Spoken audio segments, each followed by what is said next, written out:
तर आज मी बनवते कोंबूचा टी, कोंबूचा चहा. हा एक फर्मेंटेशनचा प्रकार आहे.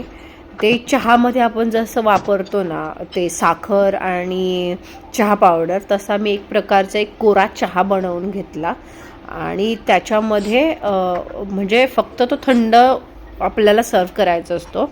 आणि ही स्कूबी आहे. हे जे काय दाखवते मी, हे जरा घाणेरडं दिसतं, पण ही एक स्कूबी आहे. हा एक खूप छान फर्मेंट करतं आणि ते आपल्या आतड्यांना निरोगी ठेवण्यास मदत करतं.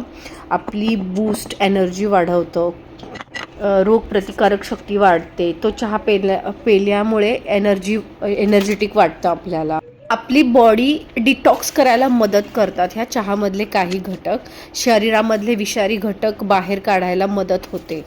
याच्यासाठी शक्यतो काळा चहा वापरला जातो, नाहीतर ग्रीन टी ही चांगली. मेंटेशनसाठी मी स्कूबीचा वापर करतात.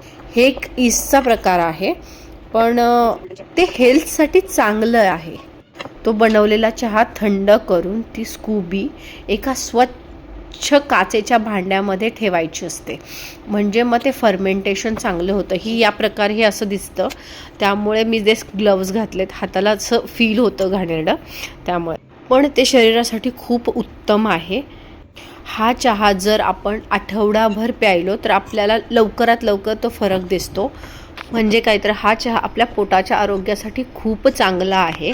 याची टेस्ट थोडीशी आंबट, गोड, अशी तुरट अशा पद्धतीने लागते, पण छान आहे.